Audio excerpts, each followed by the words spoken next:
Hello, chers amis sportifs, bonsoir. Très heureux de vous retrouver pour votre émission, votre magazine sportif Galaxy Sport qui revient sur tous les grands événements sportifs de la semaine. L'événement du jour, de cette soirée, c'est bien sûr le retour de nos héros. Les héros de l'Indonésie qui ont remporté la Coupe du Monde, qui ont été troisième au dernier championnat du monde des sourds. La troisième meilleure équipe du monde des sourds est avec nous ce soir et c'est l'équipe du Sénégal que nous recevons ici. Donc, bien évidemment, en prélude à une rencontre exceptionnelle qu'ils vont avoir lieu, ces joueurs qu'ils vont avoir avec le président de la République, Macky Sall. Ce sera le lundi à partir de 17h30 au Palais de la République pour honorer, bien sûr, ces vailleux lions qui ont défendu les couleurs du Sénégal dans cette compétition. Donc, dans ce magazine, nous parlerons également des Lions du Sénégal, la performance de l'équipe nationale de football, les joueurs sénégalais, comment ils se comportent donc, du côté de l'Europe et puis de l'Arabie Saoudite également, sans oublier, bien sûr, les préparatifs de la Coupe du Monde U17, l'équipe amenée par Serigne Saliou Dia, donc, qui prépare activement cette compétition.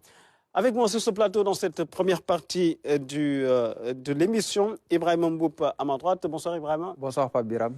À vos côtés, il y a Fatoumata Savané. Bonsoir Fatoumata. Bonsoir Biram, bonsoir à nos téléspectateurs. Alors, nous avons comme invité ici sur ce plateau, en face, il y a les joueurs, il y a le coach, l'entraîneur national de l'équipe nationale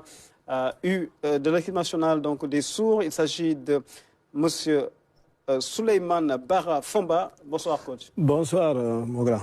Voilà. À côté de vous, il y a bien sûr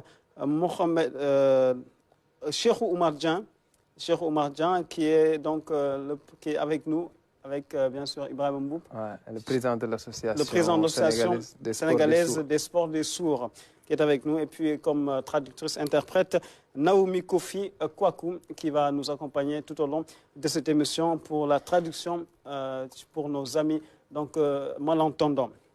Alors, déjà, de prime abord, on va camper le décor avec la participation de l'équipe nationale au mondial. C'est le parcours de cette sélection sénégalaise dans cette Coupe du Monde des sourds. C'est un sujet signé Fatoumata Savané.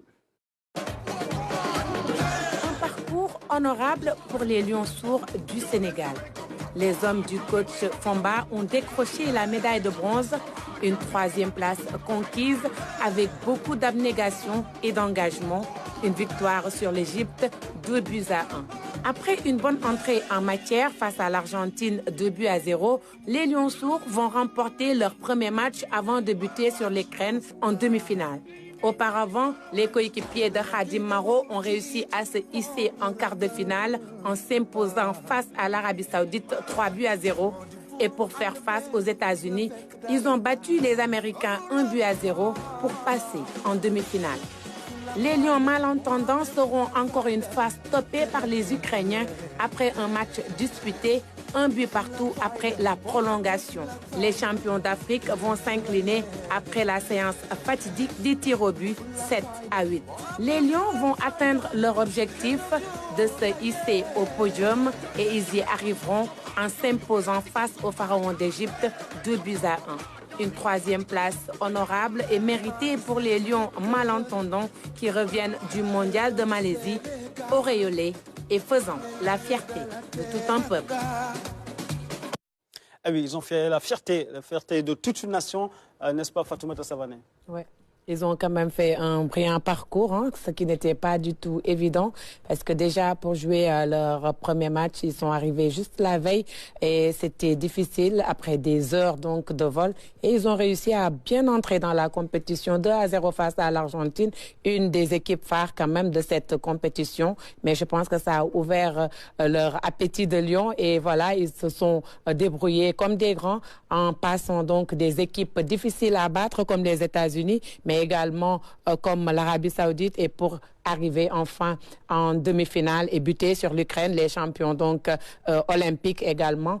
Ça a été un match très difficile, disputé jusqu'à la dernière seconde et ils ont même eu leur but à la dernière minute des prolongations pour dire tout simplement qu'ils se sont donnés à fond et bien sûr cette troisième place qu'ils ont réussi à avoir. Je pense que c'est un parcours quand même qu'on peut féliciter les Lions parce qu'ils ont quand même fait un travail colossal malgré toutes les difficultés qui ont été au début de cette campagne. Mais quand même, ils arrivent 3e avec une médaille de bronze. Et je pense que ça, on leur doit beaucoup de félicitations. Et je pense que tous les Sénégalais ont acquis à leur cause, en tout cas, en leur félicitant à travers les réseaux sociaux, mais également à travers des messages postés sur nos antennes, puisqu'on avait quand même tous les jours leurs résultats progressivement pendant toute la compétition. À l'image, vous apercevez donc la médaille de bronze de l'équipe nationale sénégalaise, brandie fièrement par le sélectionneur Souleymane Bara Fomba. C'était un parcours exceptionnel, on va dire, que vous venez de réaliser pour une première participation. Donc, arriver ici, à ce niveau de la compétition, c'est quand même héroïque de la part de ces joueurs qui découvraient la compétition pour la première fois. Oui, c'est vrai, parce que je salue tous les téléspectateurs de la télé RTS. Donc, je vous remercie encore.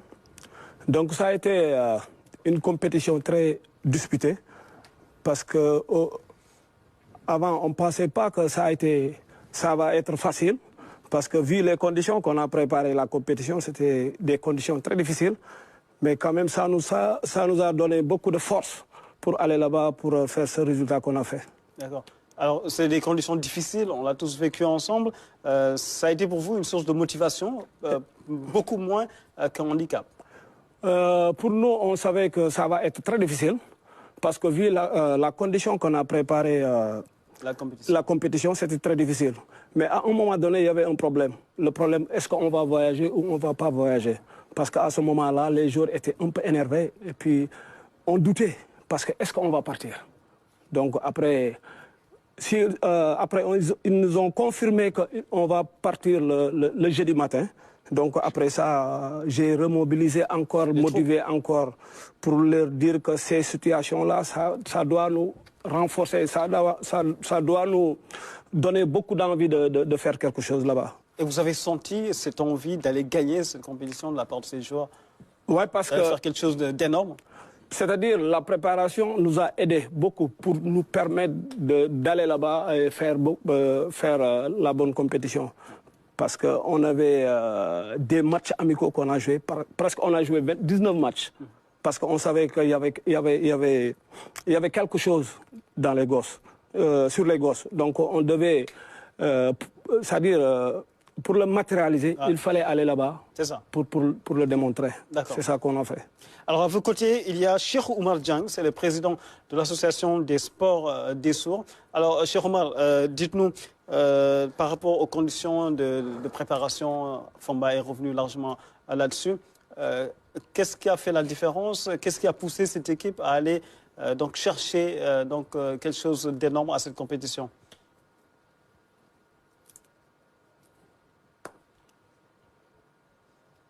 Merci pour l'invitation, merci à la RTS. C'est vrai, la compétition en Malaisie, nous avons quitté, nous sommes arrivés en retard, mais on a pu gagner l'équipe d'Argentine, on a fait match nul avec l'Ukraine. Avec l'Arabie Saoudite, nous avons gagné. C'est vrai que ce n'était pas facile, mais on était mentalement prêts. C'était pas du tout facile. On a eu une période de préparation difficile. On avait beaucoup de soucis et tout ça. Et même arriver là-bas, c'était vraiment difficile pour les joueurs, mais chacun a donné du sien. Chacun a donné du sien. C'est vrai que c'était vraiment difficile. On n'avait pas de maillot, pas de matériel suffisant. Mais bon, le peu qu'on avait, on a utilisé, on a pu faire de bons résultats avec ça. Voilà. Et vraiment, avec toutes ces difficultés énumérées, malgré tout, c'est une sélection qui est allée défendre crânement ses chances et surtout défendre les couleurs du pays. C'est ça le plus important aujourd'hui. Et les joueurs ont su faire preuve de résilience. C'est vraiment un exemple à donner à d'autres disciplines. Effectivement, difficile a été le chemin. Mais je pense que ces joueurs-là sont modèles de résilience, d'abnégation, de courage, de dépassement de soi. Parce que les conditions de préparation étaient très compliquées. Coach est là pour en témoigner. Pendant 5 à 6 mois, je pense qu'ils ont traversé beaucoup d'épreuves. Il n'y avait pas beaucoup de moyens. Ce sont les membres de l'association et les parents des joueurs qui ont tout fait pour la prise en charge. Venu le moment de partir en Malaisie, ça a été aussi un moment d'incertitude, de doute. Ils sont partis in extremis. Cette équipe a failli rater cette Coupe du Monde. Malgré tout cela, je pense qu'elle a fait une très belle participation pour une première Coupe du Monde, décrocher la 3e place et parfois battre des équipes qui ont eu plus d'accompagnement, qui ont eu une meilleure logistique. Je pense que tout cela montre qu'il y a du potentiel dans cette équipe. Moi, sur les matchs que j'ai vus, franchement, ça joue très bien au football, avec beaucoup d'engagement sur la pelouse. Bravo aux joueurs pour la performance. Nous sommes très fiers d'eux. Ils ont hissé le drapeau sénégalais très haut. Ils ont fait une très belle performance en Malaisie. Alors, on va donner la parole aux joueurs dans quelques instants. Le temps peut-être du côté de la régie de préparer le micro pour le capitaine de cette équipe sénégalaise, Issa Tall. J'aimerais revenir quand même à Cheikh Oumar Diagne. Cheikh Oumar Diagne, surtout par rapport, vous l'avez dit, aux difficultés que vous avez rencontrées. Mais aujourd'hui, avec votre statut de champion d'Afrique, quand vous avez été champion d'Afrique, vous avez été reçu au palais près le président de la République, le président Macky Sall qui a décidé encore de vous recevoir à l'issue de cette compétition, de cette Coupe du Monde où vous terminez 3e. Comment appréciez-vous ce geste du chef de l'État?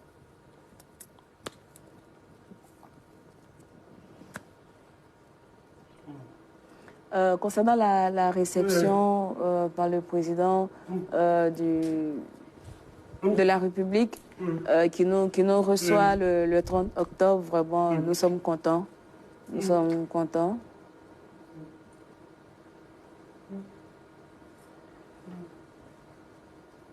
Nous sommes contents de cette réception et nous espérons que plusieurs de nos défis pourront être résolus, comme les primes des différents matchs et aussi notre statut de CNP qui est très important pour nous, la prise en charge de nos interprètes, les subventions, vraiment nous avons besoin. Nous espérons que nos problèmes seront pris en compte à cette réception.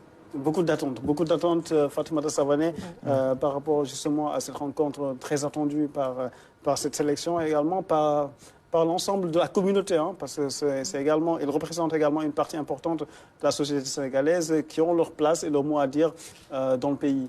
Oui, c'est vrai, c'est une frange qui aime le sport, qui s'exprime assez bien dans les disciplines qu'ils choisissent, parce que tout simplement, au-delà de leur handicap, si on peut le dire ainsi, ils sont assez engagés dans ce qu'ils font et je pense que ça, ils l'ont démontré tout au long de cette compétition. Aujourd'hui, je pense que cette faveur ou bien cette réception qui sera à leur honneur au niveau du Palais de la République est vraiment une très belle récompense pour ces lions-là, d'autant plus qu'en y allant, déjà, ils avaient l'accompagnement du Premier ministre, le chef du gouvernement, qui leur avait donné le drapeau. Ça aussi, ça a été une source de motivation. Et je pense que tout ça, c'était pour leur dire tout simplement que toute la nation du Sénégal les accompagnait à cette compétition. Aujourd'hui, si le chef de l'État va les recevoir, c'est parce que tout simplement, ils ont eu à faire une performance, ils l'ont eu à donner le meilleur d'eux-mêmes dans des conditions qui n'étaient pas faciles, où ils avaient de grandes nations qui avaient tout pour eux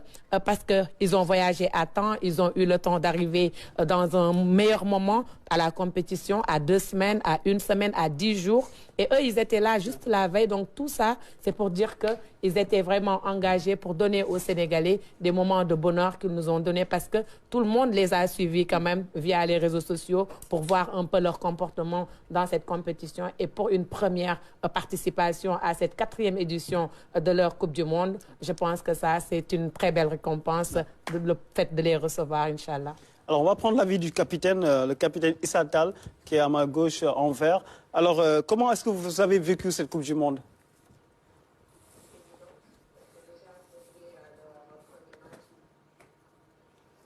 Merci encore pour l'invitation. L'équipe du Sénégal, merci pour l'invitation de l'équipe du Sénégal. Pendant notre séjour en Malaisie, nous avons donné de tout ce qu'on pouvait pour remporter tous nos matchs. Et voilà, c'était pas facile, mais nous avons pu arriver là où nous sommes. Et nous sommes contents de la décision du président de la République, de monsieur le président de la République, de nous recevoir. Donc vraiment, merci, merci. C'est une récompense de tous nos efforts. Voilà. Et on espère qu'on pourra avoir le statut de CNP pour que les prochaines fois soient plus faciles pour nous. Est-ce que vous attendiez à une 3e place dans cette Coupe du Monde?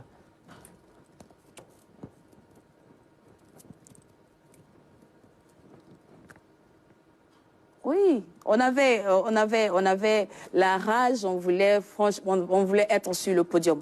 C'est ce qu'on voulait. On ne pouvait pas partir et revenir bredouille. C'est vrai qu'on n'a pas eu la coupe, on a raté de justesse la coupe, mais il fallait quand même sauver la face, il fallait qu'on soit sur le podium. Et c'était l'objectif qu'on s'était fixé. Et on a pu honorer notre promesse au Premier ministre. D'accord. À vos côtés, il y a donc Khadim Maro, c'est le seul expatrié dans ce groupe. Il est défenseur central. Alors Khadim Maro, donc dites-nous comment vous avez vécu cette compétition et au bout cette place sur le podium avec cette médaille de bronze. Merci pour l'invitation. Merci à la RTS. Lorsque j'ai dû venir pour les préparatifs de la rencontre, voilà, il y a eu un temps d'adaptation. J'ai dû m'adapter aux autres pendant les 5 mois de préparatifs. Et voilà, c'était une joie pour moi d'être là, aux côtés de mes frères pour compétir pour le pays. Et avant de partir, nous étions fixés l'objectif de ramener la coupe, de hisser très haut le drapeau du Sénégal. Et là-bas, en Malaisie, nous avons donné tout ce qu'on pouvait. C'était pas facile, mais à tous les matchs, on a fait l'effort de donner le meilleur de nous. C'était vraiment difficile, c'était rude. Face à l'Ukraine, les États-Unis et tout ça. Et c'est vrai que l'Ukraine était une grande équipe, mais nous n'avons pas eu peur de l'Ukraine. Et voilà, on a donné tout ce qu'on pouvait. Ça a été le coup du sort. Voilà. Nous restons fiers. Nous restons fiers parce que nous sommes satisfaits du travail que nous avons produit là-bas. Merci. Alors, vous êtes le seul expatrié, seul professionnel du groupe. Comment s'est passée votre intégration au sein de la sélection? Vous avez parlé de vos frères sénégalais que vous avez retrouvés ici, au Sénégal.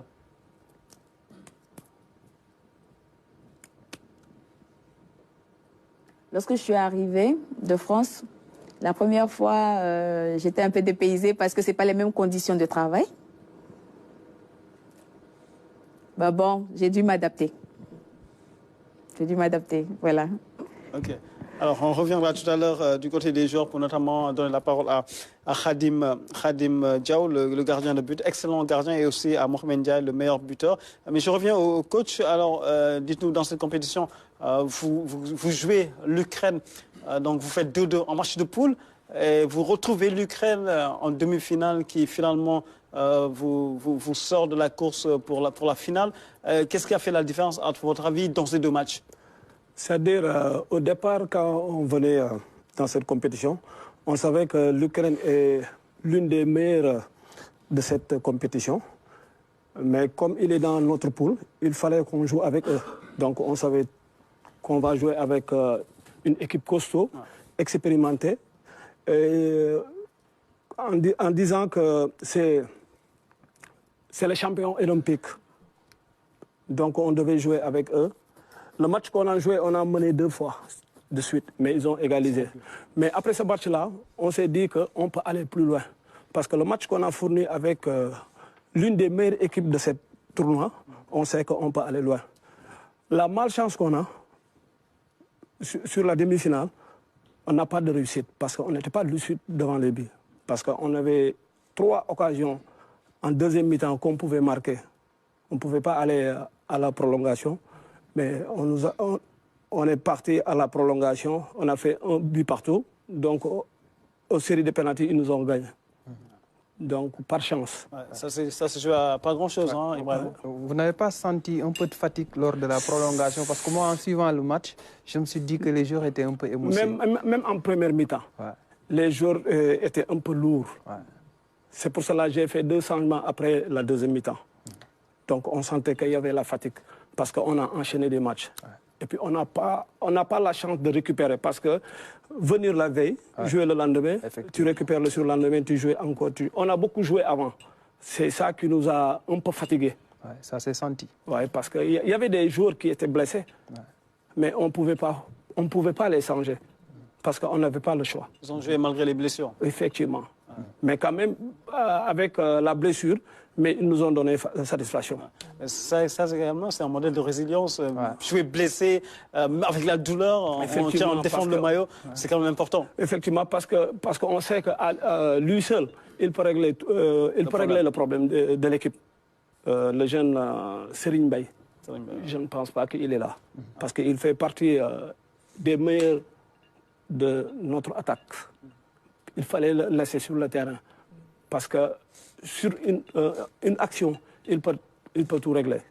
Donc c'est pour cela que je l'ai mis dans le terrain. Mais quand même, il nous a donné beaucoup de satisfaction.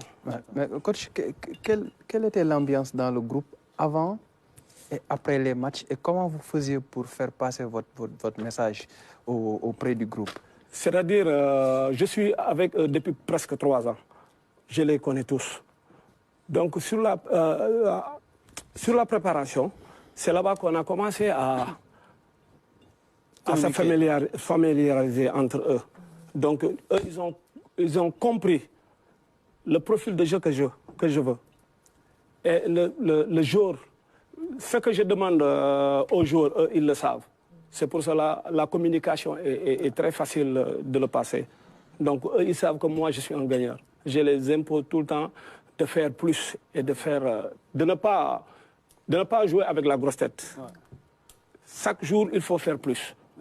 Et avant ce travail que vous faites avec les joueurs, il faut d'abord mettre en place la sélection. Comment se fait la sélection des joueurs? Sinon, avant, on avait organisé un mini-championnat qui contient 10 équipes. 4 de Dakar, 6 des régions. C'est là-bas que j'ai trié 40 jours pour la présélection que j'ai commencé à préparer durant les 6 mois. Donc c'est là-bas que j'ai pris les 23. Donc depuis le tournoi, j'ai commencé à sélectionner. Et généralement, c'est quoi le profil des joueurs que vous prenez par rapport à leur vécu? Bon, il y a 2 choses.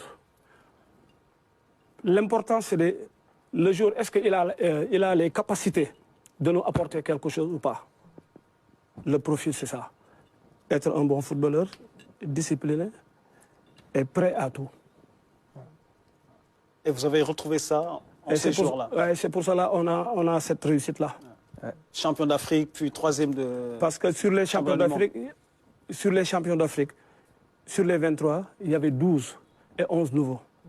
Qui étaient partis à la Coupe du Monde? Qui ont joué la Coupe du Monde. Il y avait 11 nouveaux.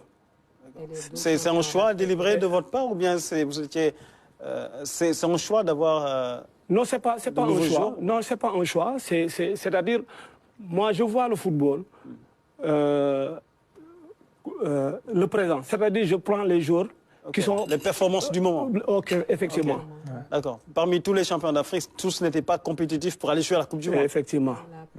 C'est pour cela que j'ai laissé pas mal de joueurs, mais quand même, j'ai amené les meilleurs quand même. Les meilleurs, j'ai amené les meilleurs.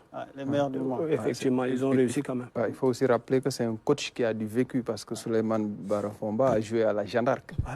Au moment de la splendeur du club. Et si je ne m'abuse, il a aussi des sélections en équipe nationale. J'ai été le capitaine de l'équipe nationale des juniors du Sénégal. Les différentes équipes nationales. Toutes les petites catégories. Donc c'est quelqu'un qui a du vécu, qui peut déceler la qualité chez un footballeur rapidement. Et surtout, ce qui est important également de signaler, c'est qu'il n'a pas de statut de sélectionneur de l'équipe nationale des Sourds. Je pense que là également, quel est votre statut aujourd'hui? Les statuts, pour moi... Vous n'en avez pas, vous êtes un bénévole. Je suis un bénévole, je n'ai pas de salaire, ni de prime de transport. 1 à 2 mois, je suis avec l'équipe, je n'ai pas de salaire, ni de prime de transport. Donc, je suis un patriote. Et pas Birame, c'est un enfant de Grand Dakar, tout comme moi, donc on est du même quartier. Et c'est le lieu d'ailleurs de saluer tout Grand Dakar. Parce Mais quand même, c'est important, important de le signaler, parce que quand même, quand on voit un grand monsieur du football sénégalais qui aujourd'hui fait un don de soi pour la patrie, donc sans rien attendre en retour, je pense qu'aujourd'hui, quand même, la nation reconnaissante a une dette envers à M. Fomba. Je pense que tout cela fait partie des attentes du monde sportif des sourds. Je pense que ça repose un peu la question de la structure qui doit gérer l'équipe nationale des sourds. Parce qu'à un moment donné, certains ont pensé que l'équipe nationale des sourds faisait partie de la Fédération sénégalaise de football. Ce n'est pas le cas. C'est vrai qu'au Sénégal, il y a le handisport qui a été mis en place en 1985. Et depuis 2017, il y a la Fédération sénégalaise paralympique, la Fédération paralympique handisport, c'est comme ça que ça s'appelle. On pensait que c'est cette structure-là qui devait prendre en charge l'équipe nationale des sourds, mais apparemment, ce n'est pas le cas. Vous pensez qu'aujourd'hui, il doit y avoir une structure à part qui gère l'équipe nationale des sourds au Sénégal? Effectivement. Sinon, pour la réponse, moi, je préfère que le président parle sur ça. Parce que je pense que c'est son domaine. Peut-être que...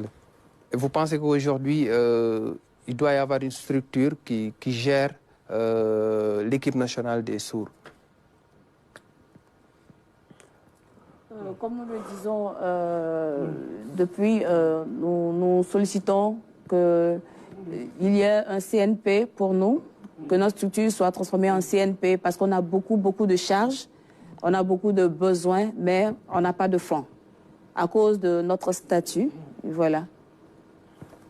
Donc, depuis mai, voilà, je fais l'effort de pouvoir au minimum pour les entraînements. Depuis mai, voilà. Donc, c'est des paiements qui se font de manière bénévole et tout ça. On n'a pas de fonds, nous n'avons pas de fonds. Donc, c'est pourquoi nous sollicitons la création de CNP, le Comité national de promotion des sports des sourds. Okay.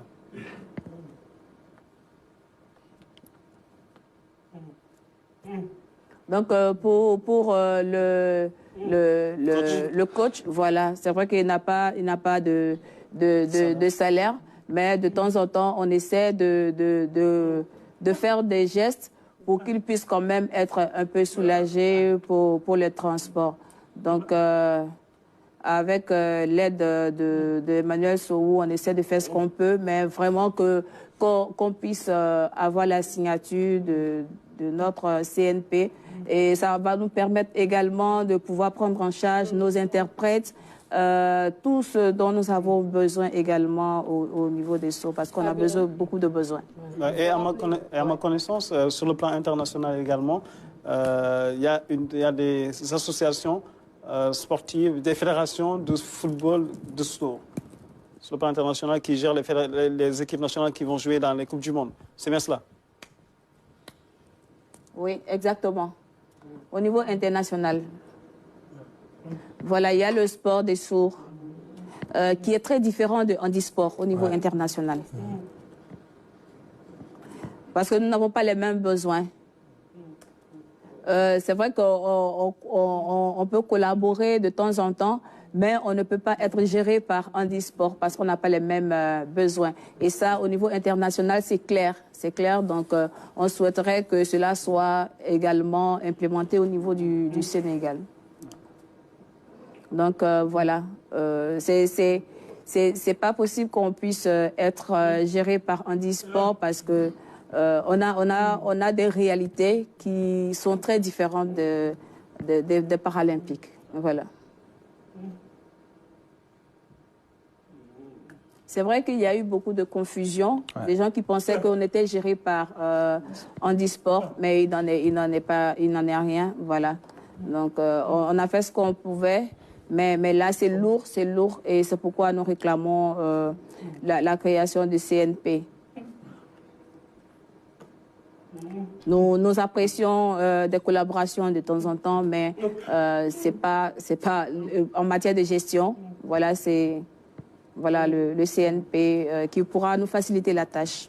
Parce que Cheikh Omar évolue aux États-Unis et souvent c'est lui qui amène ses propres fonds pour pouvoir aider l'équipe à gérer les entraînements, à également essayer de vivre dans les moments de préparation, comme il l'a fait pendant la Coupe d'Afrique. C'est ce qu'il a fait également pendant la préparation pour cette Coupe du Monde-là. Et je pense que ça aussi, il mérite des remerciements de la part de tout le monde, puisqu'il prend en charge des choses qui devaient peut-être être prises en charge par une association ou bien par une entité qui serait donc bien sûr pour eux, mais malheureusement, il n'en a eu rien et c'est lui qui prend beaucoup de choses sur lui-même. Je pense que ça aussi, il fallait le dire pour qu'on le comprenne un peu. Ouais. Tout à fait. Et il y a aussi Emmanuel qui est dans le public, qui est assis à côté du capitaine, qui finance aussi dans l'ombre. Le président va ajouter quelque chose, allez-y. Vous voulez ajouter quelque chose? Pendant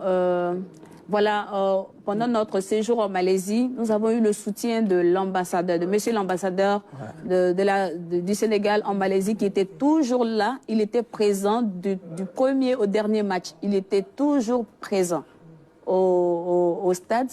Il a toujours été là, tous les matchs de poule. Après le match avec l'Ukraine, il est venu nous encourager parce que nous étions un peu abattus. Et voilà, après la demi-finale. Mais il nous a invités chez lui pour un déjeuner. Donc, on souhaiterait vraiment pouvoir lui dire merci. Bravo, c'est une félicitation et puis merci à l'ambassadeur du Sénégal en Malaisie. C'est vrai que c'est ce qu'on attend de nos ambassades à l'étranger pour qu'elles soient vraiment aux côtés des Sénégalais partout où ils se trouvent, notamment dans les grandes compétitions, parfois pour l'adaptation et surtout la prise en charge de certains besoins spécifiques. C'est important d'avoir des répondants au niveau local. On va avancer un petit peu sur le conducteur et revenir à nos amis dans un très court instant. Le temps de parler vraiment de la finale du Trophée des Champions. Ouais, ça a été joué samedi à Thiès entre Teungueth Football Club et Génération Foot. On va voir les images. C'était au stade Lat Dior de Thiès, Génération Foot, Teungueth Football Club. Et cette finale-là marque le début de la saison de football au Sénégal. La Ligue 1 va démarrer la semaine prochaine, mais avec cette affiche-là, on a quand même le top départ de la saison 2023-2024. Là, c'est le gardien Cheikh Gueye qui fait une erreur de relance et Abdoulaye Ka en a profité pour marquer le premier but de Teungueth Football Club. On revoit le replay, relance courte du gardien, un peu d'imprudence. Il y avait le pressing donc d'Abdoulaye Ka. Et dans la foulée, Teungueth Football Club va marquer sur transition avec cette passe pour Malik Ndoye qui ajuste Cheikh Gueye pour le deuxième but de Teungueth Football Club. Contrôle du gauche, enchaînement. Le gardien est sorti pour réduire l'angle, mais il ne pouvait absolument rien faire. Et c'est Serge Simon qui réduit le score pour Génération Foot, qui était amputé de quelques joueurs qui sont avec la sélection U17, qui est actuellement en Turquie. Score final, donc 2-1 en faveur de Teungueth Football Club qui remporte le trophée des champions. Belle transition pour parler de l'équipe nationale des U17 qui est en ce moment en Indonésie pour la Coupe du Monde des U17. Ils ne sont pas encore en Indonésie, ils sont dans un camp de base pour jouer un tournoi. En Turquie. En Turquie, tout à fait, pour jouer un tournoi de préparation en vue de la Coupe du Monde des U17. L'équipe nationale du Sénégal, donc, qui est championne d'Afrique en titre, qui va aller défendre les couleurs du Sénégal et de l'Afrique dans cette compétition. À ce sujet, nous allons écouter l'entraîneur national, Sorin Saloudia. Le deuxième match sera le 25 contre la Russie et le troisième match, ce sera contre l'Ouzbékistan. C'est des matchs vraiment qui viennent en son nom. Après une première partie de la préparation faite au Sénégal. Là, c'est la deuxième partie où il va falloir rencontrer plus ou moins des adversaires proches des équipes contre lesquelles on va jouer à la Coupe du Monde. Je pense que c'est de bonnes nouvelles. Donc, c'est le lieu plus ou moins un peu de féliciter la fédération pour ces matchs acquis qui va nous permettre un peu de se préparer, qui va nous permettre un peu de savoir où aller et comment y aller. Qui démarre fort dans cette préparation en battant le Panama sur le score de 4-1. L'équipe amenée par Amara Diouf est très très attendue dans cette Coupe du Monde, n'est-ce pas Fatoumata Savané? Oui, très belle préparation en tout cas pour ce premier match face à... On les a vus avec les joueurs du Kazakhstan en train de jouer à la PlayStation. C'est sympathique, entre deux sélections. On se demande comment ils communiquent, mais ils arrivent à communiquer tous les... Oui, quand on dit que c'est des U17, c'est vraiment parce qu'ils ont entre 16 et 17 ans, même 15 ans parfois, pour dire que ce sont encore des jeunes et ils prennent plaisir à jouer. En tout cas, pour le match contre le Panama, c'est Amara, le capitaine, qui a ouvert le score d'un très beau but d'un coup franc direct. Et puis, il y avait le but également de Silla. Et puis, l'autre scène qui a marqué également. Ils ont marqué 4-0 pour dire tout simplement qu'ils sont prêts, les Lionceaux, à aller donc investir cette Coupe du Monde de l'Indonésie. On le rappelle, ça démarre le 10 novembre, Inch'Allah, et bien sûr jusqu'au 10 octobre, et bien, on pourra le voir ici sur la RTS en exclusivité, bien sûr, sur nos antennes. Mais déjà, le deuxième match de préparation, ce sera ce mercredi face à la Russie. Fomba, vous avez été capitaine de l'équipe nationale junior. Que pensez-vous de cette sélection nationale? Ouais, je pense que nous avons une bonne sélection. Parce qu'il y a des bons joueurs, il y a Fallou, le jeune attaquant Fallou et... Fallou, défenseur? C'est l'attaquant. C'est un attaquant. Et l'autre là, Amara Diouf, capitaine. Les deux Diouf là. C'est Amara qui est l'attaquant, c'est Fallou qui est défenseur. D'accord, qui a marqué le penalty. Lors de la finale. Effectivement, je pense qu'on a une bonne équipe, des U17 qui peuvent faire beaucoup de choses là-bas. Ils ont des chances dans cette compétition d'aller loin. Parce que ils sont champions d'Afrique. Donc ils vont confirmer leur statut de champion d'Afrique. J'espère qu'ils vont faire plus que nous. Dans une de vos interviews, vous déclariez que... Ah si, je suis prêt. Vous déclariez que votre ambition, c'est un jour d'être coach de l'équipe nationale U20. Effectivement, mon ambition, c'est d'être... sélectionneur des U20 du Sénégal, parce que c'est un poste vacant, il n'y a personne qui est là-bas. Parce que Malik Daf est retourné du côté du Jaraaf. Effectivement, j'ai déposé ma demande. La direction technique, Maya Silma va étudier le dossier. Effectivement, on va croiser les doigts pour vous. Inch'Allah. Vous avez les compétences, vous avez été champion d'Afrique et surtout troisième à la Coupe du Monde. C'est pas donné à n'importe qui. Bien sûr. Alors on va parler toujours des champions d'Afrique, cette fois-ci chez les seniors, l'équipe de Sadio Mané avec bien sûr le Week-end des Lions en Europe et en Arabie Saoudite. Je passe la main à Fatoumata Savané. Et on va terminer en Arabie Saoudite où Habib Diallo a ouvert son compteur but, l'attaquant sénégalais donc qui marque son premier but avec son club Al-Shabaab, l'ex-meilleur buteur de Strasbourg. En Ligue 1 compte bien rester un goléador donc pour son nouveau club. Ah oui, il entre dans l'histoire Habib Diallo puisqu'il est le premier joueur à marquer dans le tout nouveau stade Al-Shabaab, c'est bien ça? Oui, c'est exactement un bon buteur, hein, Habib. Très bon finisseur, oui, on a besoin de lui à la CAN. Il était titulaire face au Cameroun. Il n'a pas été beaucoup servi, je pense, une fois sur un centre de Mané en première période. Mais il reste un très bon finisseur, peut-être qui sera derrière Boulaye dans la hiérarchie des attaquants. Mais c'est un très bon attaquant. C'est bien de voir Boulaye aussi marquer de nouveau.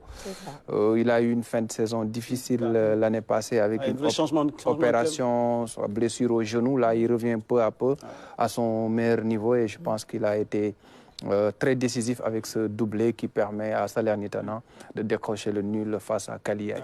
Et le magnifique but aussi qui a marqué un doublé avec le Glasgow. Le magnifique but de Lamine Camara cache également la brillante performance de Crépin Diatta avec l'AS Monaco qui a remporté ce match. Les images du but sont en train de faire le tour du monde. Lamine Camara, c'est une pépite. L'avenir de cette sélection se fera forcément avec montrer de très belles choses si on lui fait confiance. C'est vrai qu'il y a une grosse concurrence au milieu, mais à la Coupe d'Afrique, on a besoin de ce genre de profil. Même s'il n'est pas titulaire dans certains matchs, en sortie de banc, il peut amener son dynamisme, sa jeunesse, son insouciance. Et puis son talent, il n'a que 19 ans et il est en train déjà de faire de très belles choses avec le FC Metz. L'équipe de départ pour commencer cette compétition, et derrière, après, les joueurs vont se mettre en place. Probablement le retour de Pape Gueye. Hein. Sa suspension va bientôt se terminer. Et comme on dit, abondance de biens ne nuit pas. Certainement, Aliou Cissé a commencé à avoir les nuits blanches pour la confection de sa liste pour la CAN. C'est tout bénéf pour le Sénégal. Le potentiel est là. Le potentiel est là. Après, il faut savoir s'en servir également. Face au Cameroun... Ça a été le cas face au Cameroun. Je pense que le coach a fait de bons choix.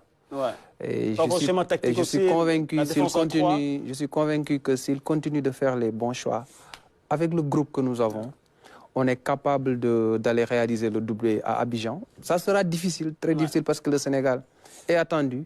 Et je pense qu'on a la qualité, qu'on a le potentiel pour aller encore gagner une Coupe d'Afrique. D'accord. Alors, je vais poser une question. On revient à nos amis de l'équipe nationale des Sourds, notamment le président.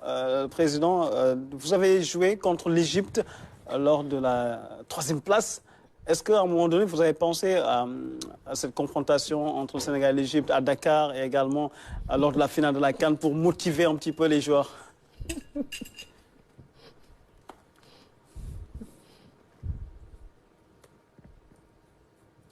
Oui, c'est vrai que nous nous sommes rappelés de ce match-là, qui nous a aussi motivés, c'est vrai. Et voilà, on a tout fait pour gagner parce qu'on avait aussi notre objectif aussi en tête. Et tout ça a contribué à nous faire arriver là où nous sommes arrivés. Ok. Alors, je vais donner la parole au gardien de but, Khadim Dia. On va prendre son avis. Alors, Khadim, parlez-nous un petit peu de cette 3e place. Donc, face à l'Égypte, qu'est-ce qui a fait la différence à votre avis?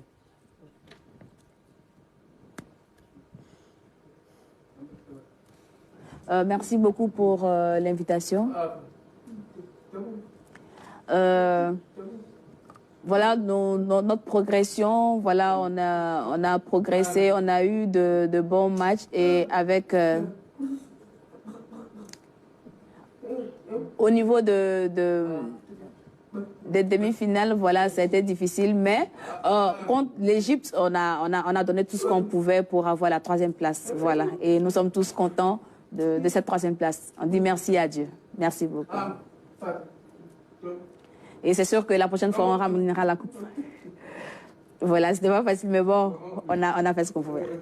Vous faites partie des meilleurs gardiens de ce tournoi. Vous faites partie des meilleurs gardiens de cette compétition.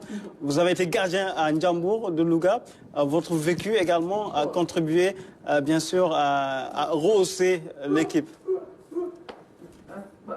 Voilà, depuis tout petit à Touba, à Louga, voilà, j'ai fait ce que j'ai démontré mes performances et voilà, c'est ce qui m'a valu de pouvoir intégrer l'équipe nationale et Dieu merci.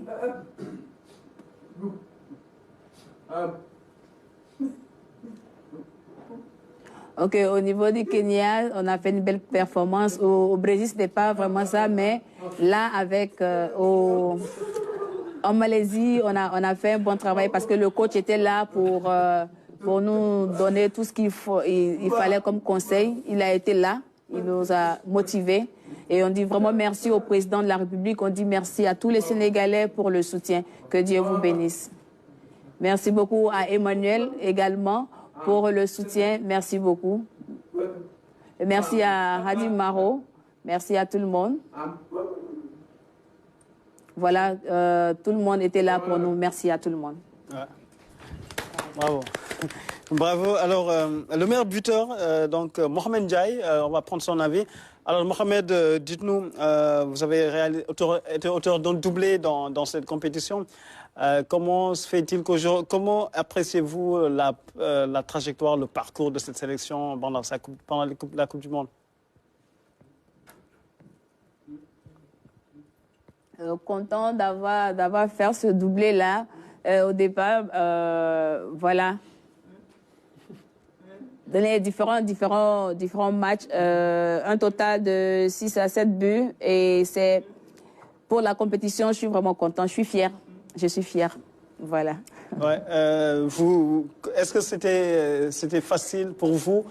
Est-ce que c'était facile pour vous de pouvoir réaliser ces performances pendant toute la compétition, notamment les matchs couperés? C'était pas facile, mais on voulait.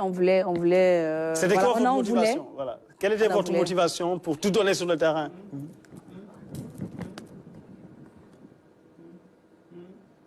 Voilà, c'est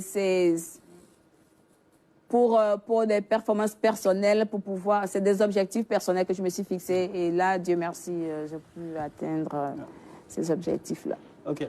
Alors, et vraiment, c'est quand on voit ces joueurs donc s'exprimer avec beaucoup d'enthousiasme, beaucoup de rage, on sent également que c'est une sélection qui était unie pour un seul objectif, c'était de représenter dignement le Sénégal, et ils l'ont fait.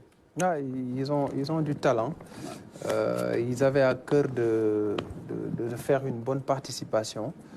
Ils n'ont pas perdu de match sur le terrain. Hein. Ils n'ont perdu qu'au tir au but. Je pense que cela montre que c'est une équipe qui ne lâche pas, qui a du caractère. On sait que l'Ukraine était un gros morceau, mais l'Ukraine a souffert face à cette équipe du Sénégal. Encore une fois, bravo à eux.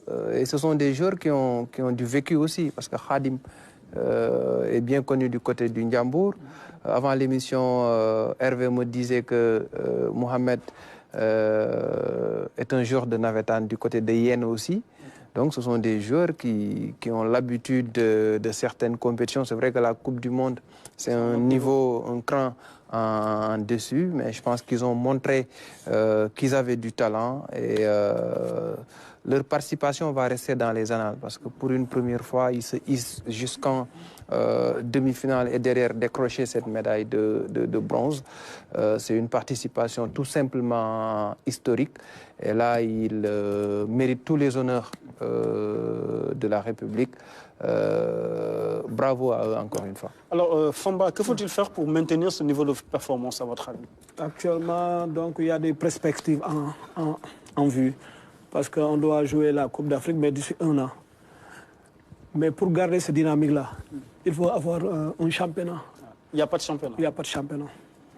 Donc, pour ne pas arrêter, on doit commencer dès maintenant. J'imagine la difficulté que vous avez eue pour rassembler tous ces joueurs aux 4 coins du Sénégal. Ouais. Est-ce que vous avez des répondants dans chaque région? Ou bien c'est... Non, comment se fait c'est-à-dire le tournoi que j'ai organisé, le mini-championnat que j'ai organisé, avec les 6 régions et les 4 équipes de Dakar. Donc c'est là-bas que j'ai construit la sélection. Rien que pour les identifier, ça a été parce quand même que assez difficile. Je connaissais les joueurs avant, parce que j'étais avec eux. Au Kenya, j'étais avec eux. Vous étiez dans le staff. À la Coupe d'Afrique, j'étais avec eux. Donc pour la Coupe du Monde, j'avais organisé ce mini-championnat pour me permettre de voir d'autres joueurs sourds. Donc c'est ça qui m'a permis de voir les 11 que j'ai... Donc cette base pour vous permettre de créer un championnat? Effectivement, parce qu'il y a des régions qui n'ont pas la chance de jouer dans cette compétition, le mini-tournoi, comme la région de Tamba, de Matam, Saint-Louis, il n'y en a pas. Donc on doit élargir encore pour permettre d'autres joueurs sourds qui sont dans ces régions-là, pour les puissent voir jouer. Alors, cher Oumar Dian, est-ce que si le CNP est mis en place, est-ce que vous garantissez l'organisation d'un championnat régulier pour les sourds?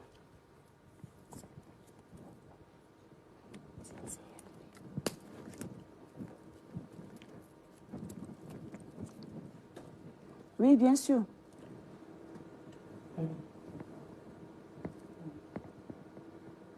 Au niveau des régions, il y a des sourds là-bas. Ok, d'accord. Je reprends la question pour qu'ils puissent... Ok.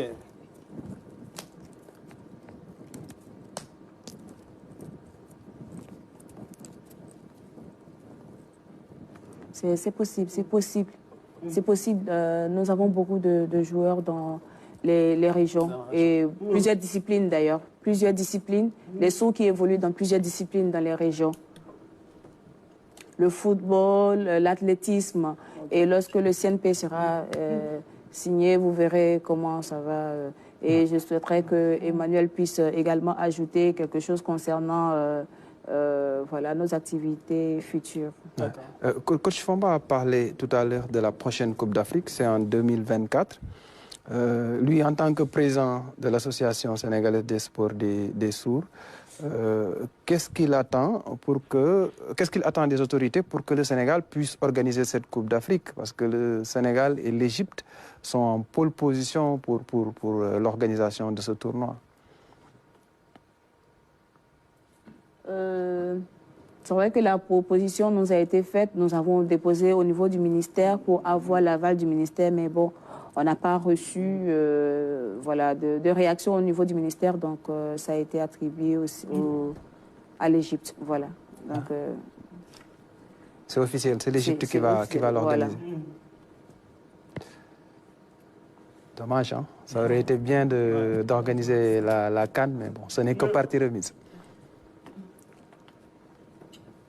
C'est vrai, c'était notre souhait, mais bon, on n'a pas reçu de réaction du ministère. Donc, voilà. Sinon, on avait déjà déposé la demande, mais bon, on n'a pas reçu de...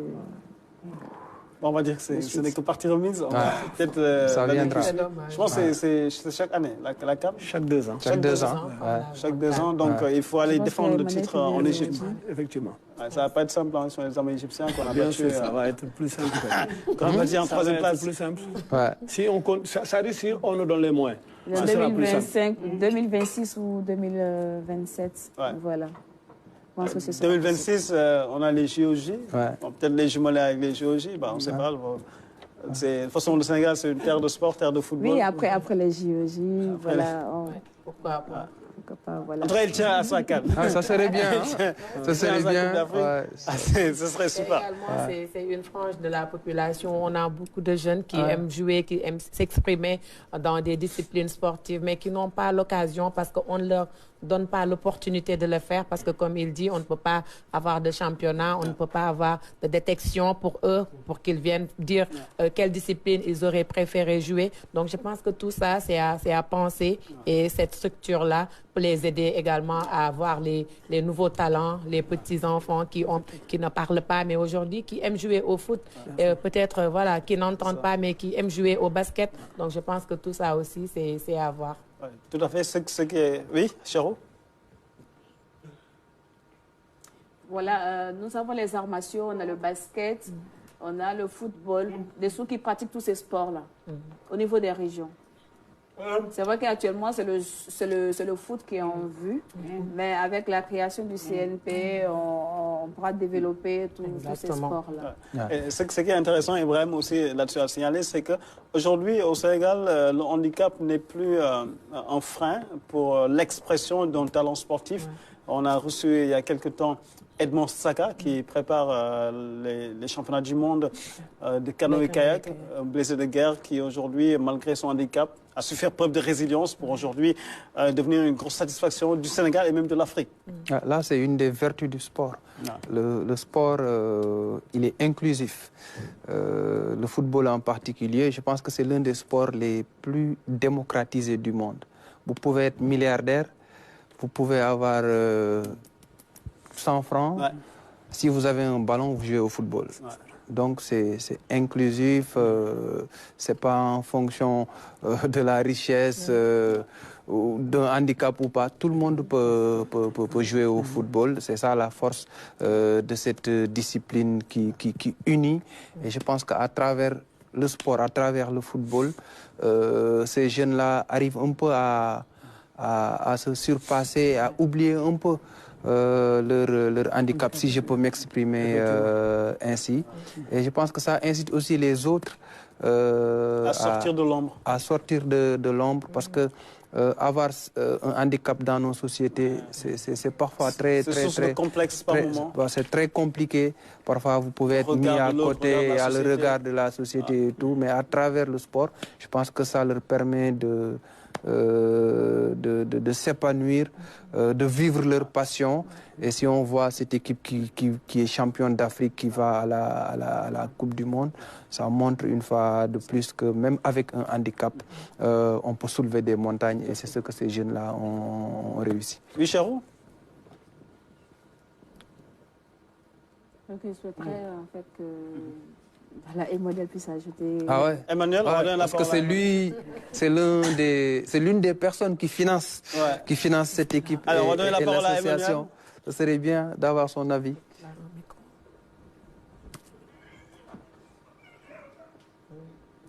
Je ne suis pas juste là pour financer.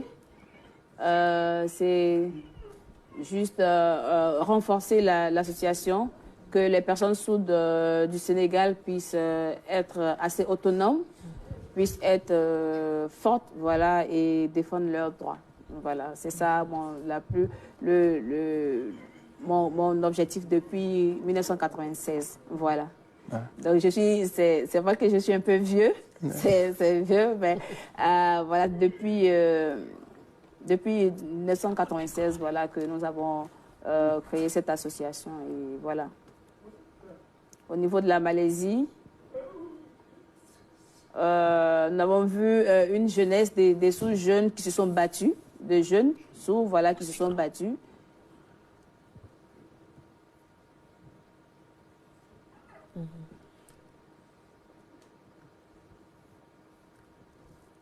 Ok, au niveau des différents pays, voilà, nous voyons que les sourds sont érigés en fédération, donc c'est au niveau du Sénégal que ça traîne encore, mais cette indépendance-là est vraiment nécessaire. C'est important pour le développement des sports des personnes sourdes, voilà. Au niveau du football, c'est important que nous ayons la communication en langue des signes et communiquer avec différentes communautés et tout ça.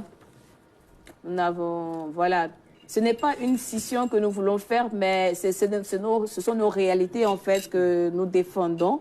Voilà, donc c'est malgré nous, nous aimons nos amis de handisport, mais nous avons besoin d'être autonomes pour pouvoir défendre nos droits.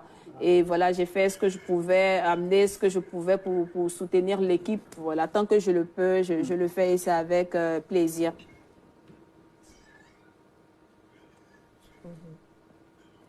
Donc voilà, donc on n'a pas eu de pré-regroupement avant la compétition.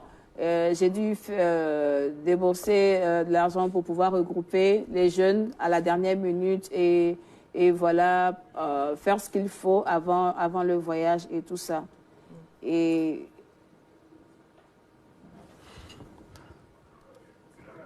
donc voilà, c'est vrai que c'était difficile au départ, mais Dieu merci, les choses commencent à aller. On espère que ça ira pour de bon. Alors, on va donner la parole à Mamoudou Fall, le directeur technique, qui est juste derrière vous. Mamoudou Fall, sur la participation de l'équipe du Sénégal à cette Coupe du Monde et surtout la performance. Comment vous avez vécu tout cela aux côtés de ces jeunes joueurs-là? Merci.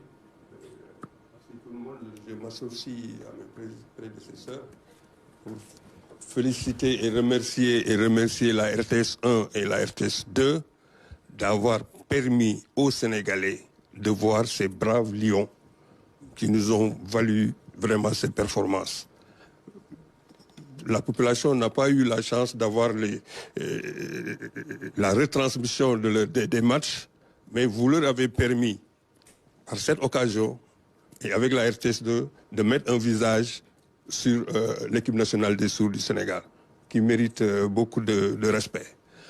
Pour revenir par rapport au CNP, le dossier est déjà ficelé depuis 2022. Et c'est ce qui a valu d'ailleurs le tournoi au niveau national, avec les 10 équipes. Nous avons été reçus 3 fois, au niveau de la direction des activités physiques et sportives, la DAPS, qui s'occupe du dossier. Il y a la DHC, la direction de compétition, il y a aussi la DAPS qui s'occupe du dossier. Nous avons été reçus par Falloukan, une deuxième fois par Ablaye Bamba Mbaye, qui a déjà fait son rapport, qui est au niveau de leur direction. Il ne reste qu'à être ficelé. La première exigence, c'était d'organiser un tournoi national. C'est ce que nous avons réussi. Et au cours de ces tournois, nous avions adressé des correspondances à toutes les autorités locales des régions engagées pour leur demander de prendre en charge l'équipe des sourds de leur ville en transport, en équipement et en déplacement. Parce que les équipes se déplaçaient. Kolda devait aller jouer à Ziguinchor, Ziguinchor devait aller jouer à Kolda, à Kaolack, ainsi de suite. Ça nécessitait beaucoup de dépenses alors qu'ils n'avaient pas d'argent. C'est pourquoi on avait adressé des correspondances aux autorités locales pour prendre en charge ces équipes. Ça a été fait, heureusement. Et ça nous a permis de faire la présélection dont l'entraîneur venait de parler. Donc, le dossier est déjà ficelé. On n'attend que la réaction du ministre des Sports. Et on ne peut pas terminer sans vraiment saluer le professionnalisme des 2 agents du ministère qui nous avaient accompagnés. Au début, c'était le capitaine Khan, qui est le directeur du stade Iba Mar Diop, qui nous a été d'une très grande utilité. Parce qu'il y a un problème qui n'a jamais été évoqué. Arrivé en Malaisie, nous avons joué notre premier match. En réunion technique, nous avons été mis en demeure pour les arriérés non payés. Et on était menacé d'être disqualifiés à notre 3e match. On était obligé de prendre un engagement écrit pour dire que dans les 72 heures, nous étions prêts à solder ces arriérés. Au sortir de la réunion, nous avons interpellé l'ambassadeur, son Excellence, M. Ablaye Baro, qui a aussitôt contacté Dakar. Et le lendemain, le DAGE du ministère des Sports nous a envoyé un agent en la personne de Marcel Ngom, qui est venu nous retrouver en Malaisie avec une mallette pour solder ces arriérés. N'eût été cette intervention, on serait disqualifié dès notre premier match. Ça, c'était bon à signaler également. Donc, vraiment, nous saluons la réaction du DAGE, de ces 2 agents qui ont été vraiment très pragmatiques et ingénieux pour régler les problèmes que nous avons trouvés sur place. Je ne pouvais pas terminer sans... Si je comprends bien, il y a une somme à verser. Absolument. Avant de participer à la Coupe du Monde. Il y avait des arriérés, il y avait beaucoup d'engagement. Parce que notre facture de Kenya, nous traînons toujours cette facture-là. Mais arrivé là-bas, ils ont été indulgents d'ailleurs, le comité international. Ils ont fait fi sur certaines dépenses, mais ils nous exigeaient au moins de payer les badges. Parce que les badges, on devait payer sur place les badges, ces badges-là. On n'avait pas suffisamment d'argent pour le faire. Mais on avait pris l'engagement d'interpeller les autorités à Dakar pour augmenter au moins la cagnotte qu'on avait amenée avec nous. Et ça a été résolu par le DAGE du ministère des Sports, heureusement. Et ça, c'était à préciser. Donc, ils ont été très utiles et ils ont été très pragmatiques. Parce que c'est un problème d'organisation, il faut qu'on revienne sur ça. Absolument. L'organisation du sport des sourds, comme le président l'a dit, nous avons énormément de talent au milieu de cette communauté de sourds, au niveau de plusieurs disciplines. On a été interpellés par des karatékas, des basketteurs, beaucoup de disciplines. Tout à fait. Je pense qu'on aura l'occasion également de revenir en long. Ça, je crois qu'il faut encore faire un autre plateau sur cela. Pour les autres disciplines. Les autres disciplines, parce que nous devons faire une fédération qui prendra en charge toutes les disciplines sportives pratiquées par des sourds au niveau de ce pays-là. Tout à fait. Voilà, alors, parce que il y avait énormément de talents qui se sont déclarés, que nous avons détectés au cours de nos rencontres. Tout à fait. On est presque à la fin de cette émission. Juste une séquence détente avec le Fitness Day à la place du souvenir. C'est avec Fatoumata Savané ou Ibrahima Mboup? On va y aller. Hein. On va y aller. Juste 30 secondes. Pape Biram qui est un passionné de fitness au passage. On va regarder les images sur le grand écran pour pouvoir les commenter. C'était à la place du souvenir. Il y avait des centaines et des centaines de participants. Si vous voulez faire de la détente, c'est l'occasion. Avec nos amis du fitness. Il y avait énormément de monde. Il y avait de la musique et puis les participants ont joint l'utile à l'agréable. Absolument. Retour en plateau pour parler des qualifs de l'Afrique, les qualifications à la Coupe du Monde, la qualification de l'Afrique du Sud au mondial de rugby. Donc avec les images qui vont... C'est une rencontre qui a connu un public extraordinaire de téléspectateurs, près de 7,3 millions de téléspectateurs qui ont suivi Angleterre-Afrique du Sud pour dire tout l'engouement pour cette compétition. C'est la nouvelle tendance. Le rugby commence à prendre son envol, surtout dans le public. Ça devient un sport très populaire. Avant de clôturer, il y a le décès de Sir Bobby Charlton, la légende du football anglais. Sir Bobby Charlton nous a quittés. Il nous a quittés samedi. Il avait 86 ans, champion du monde en 66, Ballon d'Or 66, vainqueur de la Coupe d'Europe des clubs champions, l'ancêtre de la Ligue des champions, anobli par la reine d'Angleterre en 1994, d'où le nom de Sir Bobby Charlton, tout simplement le meilleur joueur anglais de l'histoire, un ancien, une légende de Manchester United. Ceux qui suivent les matchs de Manchester United l'ont souvent vu en tribune. Il ne ratait quasiment aucun match des Red Devils. C'est une légende qui nous quitte. C'est ça. Absolument. Et on arrive à la fin de cette émission, mais avant de se quitter, il y a une pochette surprise pour les joueurs donc, de l'équipe nationale des sourds, avec bien évidemment cette surprise qui sera présentée par un des amis du sélectionneur national, M. Fomba. Donc, si on peut amener le micro. Bien, bon, on va juste terminer en beauté. Allez, Fomba, quelle est la surprise? La surprise est là. Ils vont le voir. Merci à vous. Merci. Voilà, avec les caméras de... Allez-y, présentez-vous. Je m'appelle Serigne Modou Diop, je suis un petit pâtissier qui se trouve à Kermassar. Je remercie la RTS, je remercie Fomba qui est un ami. Bon, dès entendu ces cris de cœur, je me suis dit pourquoi pas faire un geste. Je lui ai proposé de faire un thé débat avec les Lions et je les félicite d'abord. Mais il m'a proposé que, puisqu'il doit faire une émission à la télé, pourquoi pas venir présenter ce gâteau. Elle est belle la surprise. C'est un gâteau. On va inviter les joueurs à venir vert, jaune, rouge. regagner le à nous rejoindre sur le plateau. Venez. Voilà, on va terminer en beauté cette émission. Vraiment, tout le monde debout. Voilà, on va couper le gâteau. Je ne sais pas si on a encore coupé le gâteau. Malheureusement, on n'a pas encore coupé le gâteau. Mais voilà. Le hasard n'existe pas. Chez moi, mes enfants, ma famille, et chez moi, ma famille est en train de fêter mon anniversaire aujourd'hui. Joyeux anniversaire. Donc ce cadeau-là, ce gâteau-là, voilà. On est en train de partager le gâteau chez moi. C'est mon anniversaire aujourd'hui. Merci beaucoup. En tout cas, merci, chers amis sportifs, de nous avoir suivis. Ça a été un immense plaisir de recevoir sur ce plateau ces héros, les héros de la Malaisie qui ont remporté la coupe, qui ont remporté la 3e place lors des championnats du monde de football chez les sourds en battant l'Égypte pour la 3e place. Donc, match historique, parcours héroïque de ces joueurs sénégalais donc, qui vont être reçus, je le rappelle, par le président de la République, Macky Sall. Ce sra lundi à partir de 17h30 au Palais de la République. L'honneur de la nation de la République va rendre hommage à ces vaillants djambars, ces héros qui ont fait honneur au Sénégal, qui ont donc hissé haut le flambeau de la patrie. Merci d'avoir été des nôtres et puis on se retrouve très très bientôt, lundi, Inch'Allah, pour bien sûr fêter cette brillante performance de l'équipe nationale du Sénégal des sourds de football. Merci, bonsoir et salut à tous. Bravo. Bravo les gars, bravo.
Senegal, on the west coast of Africa.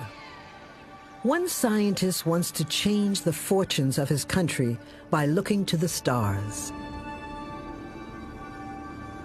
His name is Maram Kairé.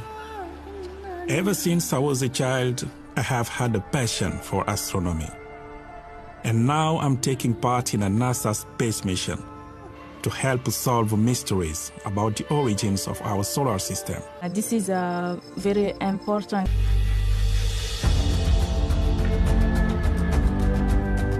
But I have a much more challenging mission here on Earth. You don't get the data at the right second, you don't get the data ever. Astronomy's deep roots in their culture. Roots that Maram is about to discover go back even further than he realized.